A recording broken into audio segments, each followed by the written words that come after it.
Just want to remind you guys, this episode is presented by PrizePicks. Download the app today. Use the code JUICE to get $50 instantly after you play your first $5 lineup.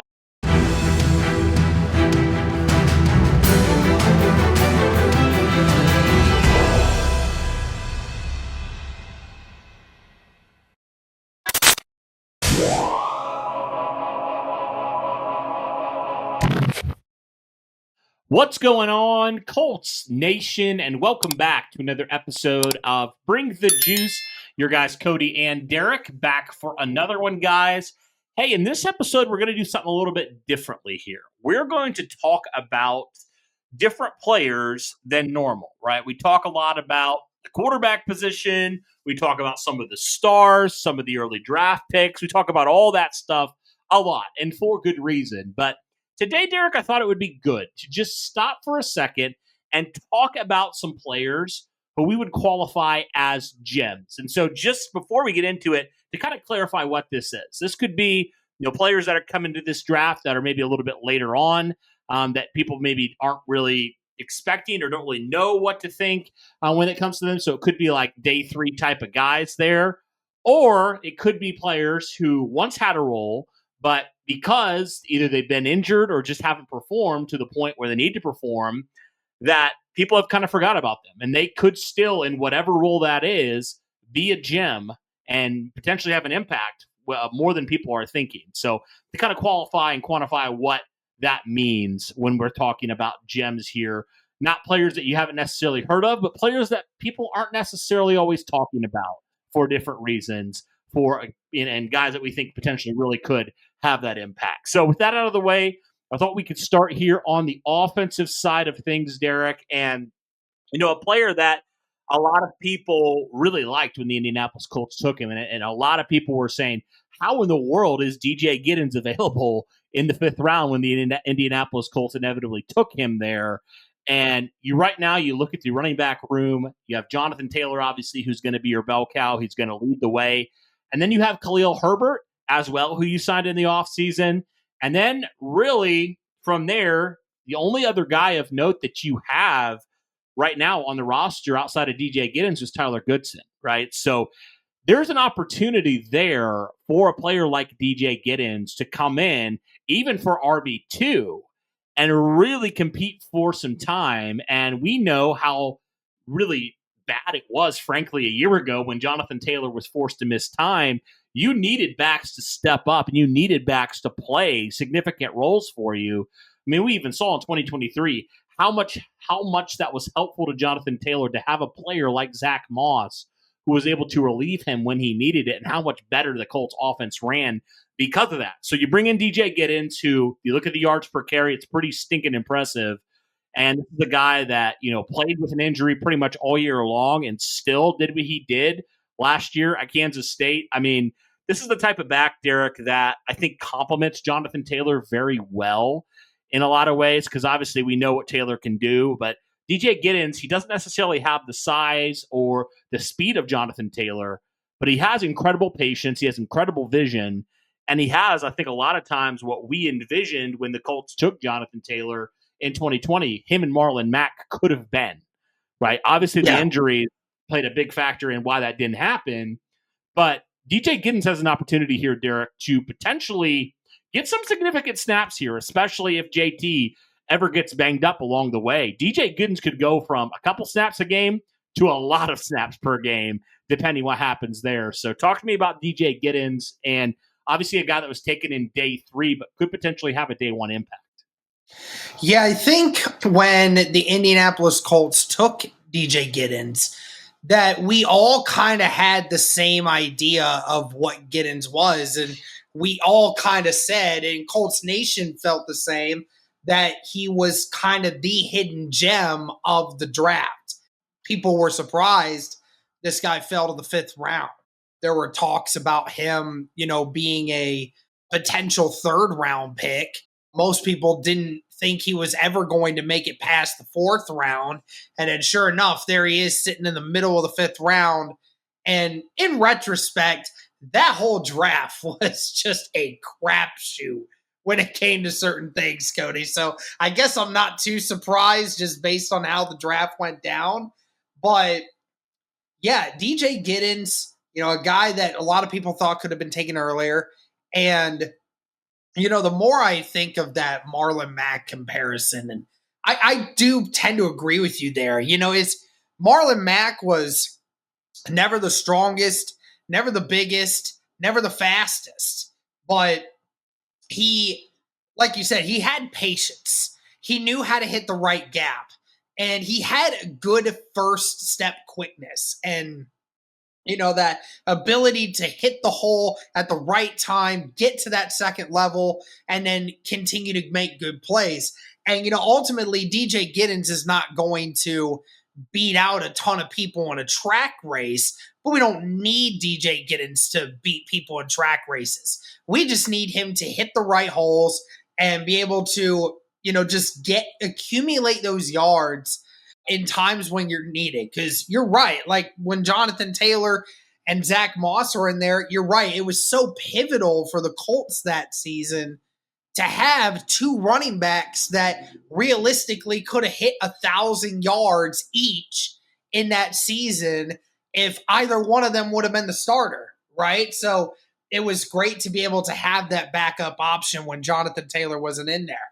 Because, unfortunately, we've seen it a lot over the last several years. Jonathan Taylor has had issues with those ankles, and it does catch up to him from time to time. And while albeit it typically doesn't keep him out for a lot of games, usually you see 3 or 4 games where Jonathan Taylor just isn't available because it flares up on him and it takes a while for him to, come back down from it. So it would be great to see DJ Giddens, be able to have that type of Zach Moss type effect on things. Now, obviously, he's a different running back than Zach Moss. Zach Moss was more of a bruiser, was a guy that, he was hard to bring down. And, I mean, again, Cody, Zach Moss wasn't burning past a bunch of guys. I mean, he could every once in a while, but, that wasn't his bread and butter. His bread and butter was he was making people miss tackles. And that's ultimately kind of what you have in DJ Giddens. Now, Giddens is a lot more shifty than Zach Moss, so you have different ways that you can utilize DJ Giddens in that regard. And obviously we mentioned his ability to potentially catch the ball out of the backfield this season because you want to get a player like that in open space, because a player with that kind of shiftiness and that kind of quickness right from the jump, that's the kind of player you want out there. So, yeah, hopefully DJ Giddens has that kind of impact where, even if Jonathan Taylor's healthy, to be able to take 6 snaps or so away from Jonathan Taylor in games, it can give Jonathan Taylor an occasional time to come off the field, get rested, and, continue to keep treatment on those ankles. Absolutely. Yeah, it's just going to help him out. And the long term of the wear and tear of 17 games, it's just going to help everybody out, and especially Jonathan Taylor. If you can have, from what Jonathan Taylor, I even have the stats in front of me, but say it's, 500 rushes or whatever. If you can take off, 50 to 100 of those, like those things add up, man. You have a couple per game that you're taking off compared to last year. I mean, that's just going to change a lot. I don't think he had 500, but you know what I mean? Like, it's going to help a lot in the wear and tear of the season as you go along. And, if you're right there in the mix trying to make the playoffs, you need your star running back as healthy as he can be. So all those things really matter. And I mean, Derek, that's why I think we talked about it. I know the NFL and NBA are obviously different, but that's why depth's so important, man. Because you can rely on it when you need to, and it can help your starters, your stars, to be the best they need to be. They're not as tired. They're as healthy as they can be. If you have guys that can go in there and pick up the pace when they need to, you absolutely need that. So same goes for running back, and really any sport you're looking at, any position, like you need depth there. No question about it, especially with how gruel and how, obviously rough and tough the NFL is. It's just the reality of it. So anyway, let's continue on with the second player we have on the offense. And it's kind of funny, Derek, because I told you, I said, tell me if I'm crazy, But if, and this is a big if, because it hasn't been true for 2 years, if Jelani Woods somehow stays healthy and is available during the course of the season, not as the number one, but in a specific role, could Jelani Woods be a weapon in this offense? And I think that could be the case here, Derek, especially at what I had in mind, and we saw Jelani Woods do it in 2022, the 50-50 ball opportunities. I mean, the dude's 6'7" for a reason. Like, he has tremendous physical abilities. So if you use him situationally, kind of like maybe you did, obviously not to the degree, but with Eric Ebron, for example, right? Like, where he was just such a weapon and you just had to use him in certain packages. And obviously he didn't see the field a ton. Jack Doyle had the majority of the snaps, and you think Tyler Warren's going to be that guy. So, but could Jelani Woods have a role there in this offense? Could he have some sort of role in certain packages, goal line packages, or something where you just throw the ball up to him and you let him go get it? I mean, very few defensive players can match Jelani Woods' size and height. Like, they just can't do that. So it's clearly a mismatch, but the big lingering question will always be, is he going to be available? And right now, the answer has been no. But you put him in a limited role, could it be really, really special? Yeah, so as far as the Eric Ebron example, I get what you're saying with it.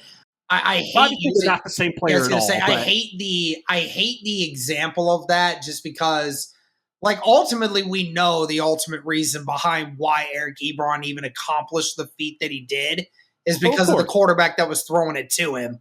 And of course, we're about as far away from Andrew Luck as humanly possible right now. Yeah. No, I was more saying in the fact that he had a specialty and the Colts utilized it. And that could be the same for Jelani Woods. I get what you're saying there. But yeah, I mean, that's why he is a hidden gem, because we know that he can do this. We know he can. He did it with, an offense that was terrible in 2022. Offensive line was trash. Quarterback play was trash. Wide receivers dropping the ball everywhere. It was a terrible offensive season for them. And, Jelani Woods was one of the only few bright spots in that offense that year. And, he did it with that kind of offense. And so, yeah, it comes down to it. Does he stay healthy? Now, let's hypothetically say that he does. The thing is, though, and the reason you would call it a hidden gem is because, again, we're talking about Tyler Warren and all this stuff that, again, everybody's focused on Tyler Warren, right? Nobody else is really focusing on anyone else in this tight end group. But ultimately, I do have concerns about Jelani's spot on the depth chart, Cody, because if you remember in that 2023 training camp, before he went down with that first hamstring injury that was bothering him, if I'm not mistaken, the Colts had him on, he was getting the fewest starting reps of any tight end on the roster. And that was back when you still had Kylan Granson. You had Mo Ali Cox. You had Drew Ogletree. You had those guys. And so the same guys, a lot of the same guys that you're going to have to compete against now, you are already falling down the depth chart as it was with that then. And now you have this kid in Tyler Warren who's most likely going to be your tight end one. So now there's not even a chance for you to go over there and accomplish that feat. You're, at best scenario, you're going to be tight end two. And that's best case scenario. Odds are tight end two is probably going to be Mo Ali Cox because, again, he's been available. He's your best blocker. And, you can utilize him in a lot of packages, especially in running opportunities, right? So, I mean, realistically, Cody, Jelani's best case scenario is tight end three. And there's still situations where they can utilize him in that, no question about it. But, I mean, it really is ultimately going to come down to how available he is.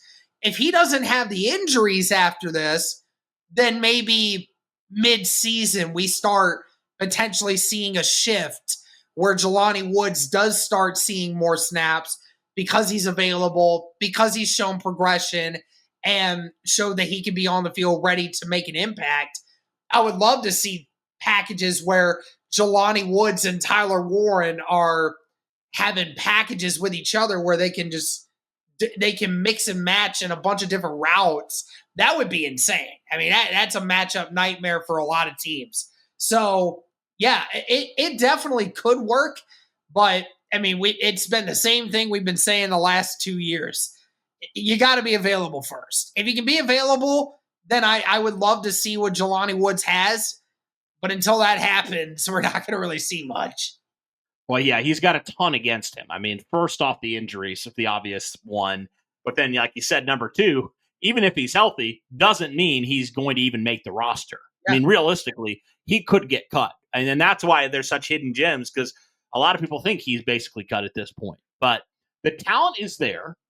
My question is, Derek, is he the same player we saw in 2022? Because we just don't know where he's at right now. Have those injuries just added up to the point where he's not as explosive as he once was? Like, could that be a realistic thing with just how much of a unicorn he is and just his physical, ability is like, is he going to be anywhere near the same player? And I don't know what the answer is to that, but there's definitely far more questions than answers with Jelani Woods.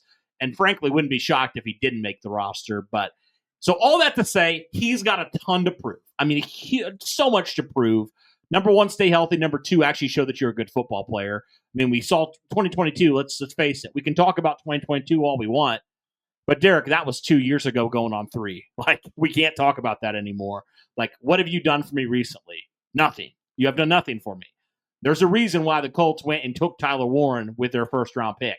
It's because players like Jelani Woods just haven't been available and just haven't been the guys the Colts hoped they would be. That's just the reality of it. So that's kind of where we are with Jelani Woods. We'll have to see. I mean, we'd love to see him have a resurgence and have kind of a comeback year, but there's a lot going against him, and we'll see if he can do it.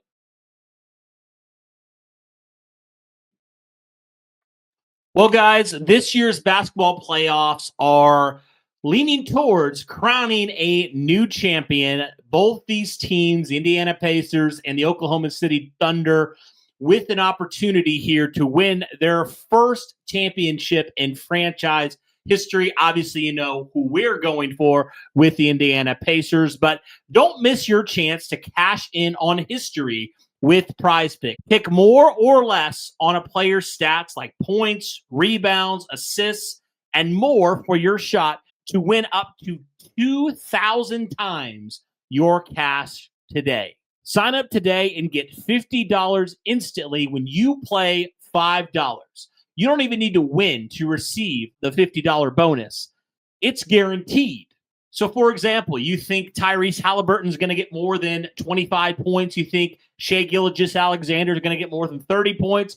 Cook up hot takes with your friends and win real money this basketball season when you and your crew run your game on PrizePicks. So, guys, as you see here, there's some options here for PrizePicks.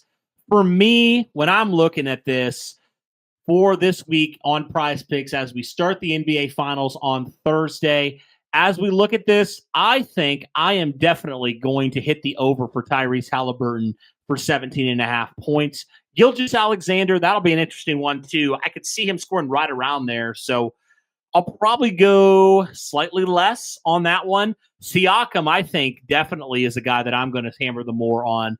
And then when you move down a little bit into some of the other options here, Tyrese, with 32 points, rebounds, and assists, that's pretty easy for me. I mean, the dude is a walking double-double about every single time.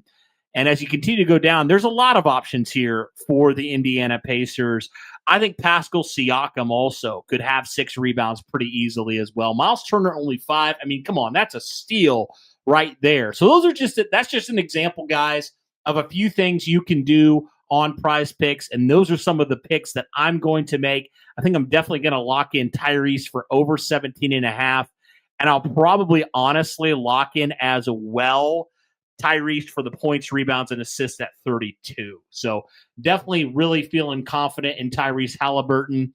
I think if I had to do one more, I'd probably go back up to Pascal Siakam at 19.5, because at the minimum in the last series, I think his minimum was about 17 points, and he had multiple 30-point games. So I'm going to hammer the over there for Pascal Siakam as well at 19.5 points. So, guys, it's just a few examples, and you guys definitely have the opportunity to choose yourself and make some of these picks on your own.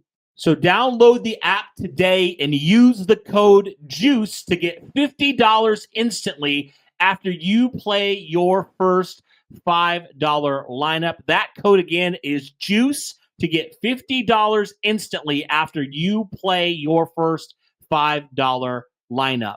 PrizePicks. Run your game. But anyway, let's continue on and talk about actually two former 2023 draft picks. The first guy, this is a guy that I'm just so interested in because I don't really know where he fits, like what position exactly he's going to play. Adetomiwa Adebawore. I don't know, Derek, what he's going to do here. Because obviously we saw, I don't feel like the Colts and Gus Bradley really knew where he was, really going to be at. He hasn't really seen the field in the last couple of years. But with a new defensive scheme, new defense in general, do guys like Adetomiwa, who really didn't get a look with the previous defensive coordinator, potentially get more of an opportunity here? I mean, we know the talent's there. We know the physical ability is there. Yeah, he's a little bit undersized, but he's explosive. I mean, he's got the traits. So could a player like Adetomiwa in a role kind of thing, because obviously he's not going to start, but could he come in certain packages like a Jelani Woods and potentially give you something? It'll be interesting because just like you said with Jelani Woods, I feel like there's a situation where Adetomiwa barely even makes the roster. It's kind of tough right now because you don't have a lot of options at defensive tackle right now outside of your top two. And there's no shot that Adetomiwa gets any kind of playtime at edge because you have Latu, you have Tuimuluau, you have Ebukam, you have Lewis, and I'm sure and Quiddy on top of that. So your edge group is full. Your edge group is full. There's no room there. And when it comes to the defensive tackle group, I mean, Cody, we've seen over the last few years, I like Adetomiwa's first step, but the problem is he's undersized and he doesn't have the strength to match. Like Aaron Donald was undersized at the defensive tackle position, but he had the strength to back it up.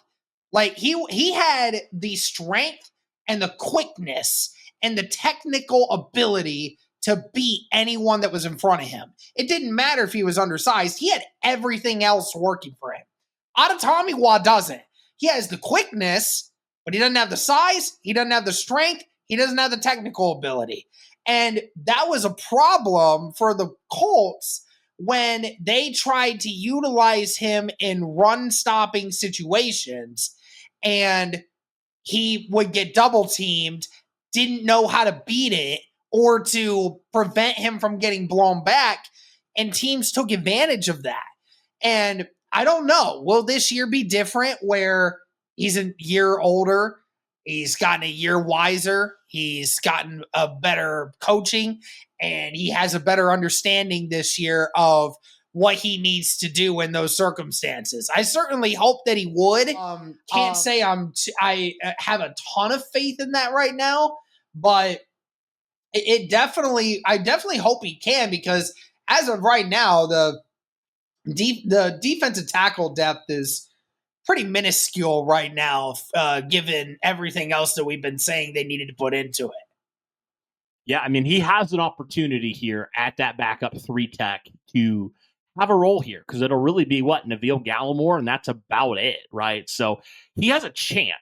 Now, we'll see if he actually capitalizes, but there's an opening. There's a potential spot for him on this roster if he's able to show something here in year number 3. But again, a lot's going to go against him. It's a very deep defensive line class, or a really deep defensive line room in general, especially at edge. So if he's going to find a way, it's probably going to have to be in the interior, and we'll see what happens with Adetomiwa. All right, the final guy I want to highlight here, Derek, in this episode is a player that is another former 2023 draft pick, actually their second-round draft pick, who I think a lot of people with the Charvarius Ward signing, with the emergence of Jalen Jones the last couple of years, and everything going on, JuJu Brents, similar to Jelani Woods, has just not been on the field. When he's been on the field, he's actually shown like some ability. But the problem is he hasn't been available. And we know the old saying, the best ability is availability. He has not been available. So it's just been a problem all year, all his entire career, really, with the Indianapolis Colts. I mean, 2023, we know, had the wrist surgery, got injured multiple times that year. Same with us last year, got that injury early on, came back in the last game of the season, got injured again. But all that to say, Derek, you look outside your top three, there's an opportunity here for JuJu Brents to prove that he can be a player moving forward in more of a limited role, for sure. But there's an opportunity here for JuJu Brents because we know he has talent, but can he capitalize here? Can he capitalize and prove that he belongs on this roster? It starts with staying healthy, and also, is he going to be the same player he was, really in 2023? Because we didn't really see him much in 2024. Those are my questions. Similar to Jelani Woods, obviously not quite as extreme, but still, he's missed a lot more time than he's been on the field. So what are your thoughts on that one? Yeah, and for like the other guys on this list that might be dealing with injuries, or any of the other guys that we don't mention on this list that have had several seasons where they've dealt with a bunch of serious injuries, you hope the lingering aspect of the injury is not going to affect JuJu Brents or Jelani Woods or Daniel Scott, and I could keep going. That's the big concern, is will that impact his ability to be the same player that he was? Now, I don't think it will, because I don't think it was like, it's not like these guys were getting ACL tears, which could definitely be a little bit more of a concern in the long run. But let's just say, for all intents and purposes, that JuJu Brents is even 90 to 95% of what he was, which he's very freaking close. I have no problems with JuJu Brents and his skill set as long as I knew he was healthy. If I knew he was healthy and I knew he was going to be available for 14, 15 games this next season, then I have no problems with putting JuJu Brents out there on the field, because I know that his skill set can translate to the NFL. We saw it his rookie year. In the limited action that he did give us his rookie year, he was good. He made plays that drastically impacted games just by himself. And that was good sign from him. Obviously, the injuries were a major concern, and then obviously last year never had a chance to show us anything because he was hurt from the first game all the way to the last game. So that's the ultimate concern, is if we know he can be healthy, I have no problems with it, because outside of Charvarius Ward, and then you're going to have Jalen Jones out there, he's only going to compete with Samuel Womack for that outside corner position. And maybe Wally, never know. I get it. I know Justin Wally, they got him, and there's a bunch of other guys that are going to compete for this roster spot. I get it. But I'm saying that I don't have concerns about his skill set or his ability to make plays. I have no problem with it. I truly believe that if he remained healthy, he could very well be in the running here in the next few years for getting the number one corner spot back at some point. The problem is once again, health. And if I know he's healthy this year and he plays the majority of the games, then there's going to be a lot of situations where you can throw a JuJu Brents in there and be able to have those four corner packages out there and help out this defense. I mean, we know Lou Anarumo and the defense that he's going to implement. They're going to be throwing a lot more corners out there and even safeties out there than what you typically would have. I mean, there might be times where you will see 4 corners out there, potentially even 5, if that's going to be the scenario in which Lou Anarumo starts throwing some crazy stuff out there. So I feel like JuJu and people are kind of forgetting about him because obviously we talked about the new acquisitions the Colts have made this offseason, and it's kind of put him in a little bit of the back burner because of that. But again, I have no problems, Cody, with saying that I think JuJu Brents can get some good minutes this season as long as he stays healthy. I mean, I don't know how you feel about it, but I feel truly if he doesn't have if he is able to stay healthy a lot more this year, you'll still see quite a bit of JuJu Brents. I mean, yeah, to start the season, he was the number 1 outside corner. He was. So I mean, if he can stay healthy, I think he will compete at least with Jalen Jones. I love Jalen Jones, but I think there could be some competition there. Like, I don't think it's as far off as people think, especially if he is the player that we think he can be and he has shown. I think there could be a competition there. Now, again, I think Jalen Jones has earned it up to this point, but, if he can live up to that potential and he can stay healthy, like, he has the ability to be the number 2 outside corner if he stays healthy. That's a big if, but he does. So I think at the worst, he has a chance to compete for that number 3 outside corner. At the best, he could compete for number 2. We'll just have to see. Yeah. All right, cool. Well, guys, that'll do it for this one. Let us know your thoughts here on some of these players that we're talking about when we're talking about hidden gems for the Indianapolis Colts. Again, these players, DJ Giddens, Jelani Woods, Adetomiwa Adebawore, and we ended with JuJu Brents. So let us know all those things in the comments down below. And let us know also if there's anybody else that you would throw in here that you would consider a hidden gem as well for all the qualifications we gave it. But again, guys, that'll do it for this one. Be sure to hit that like button, subscribe, all that good stuff. Thank you guys so much for tuning in. We greatly appreciate it. And as always, guys, go Colts.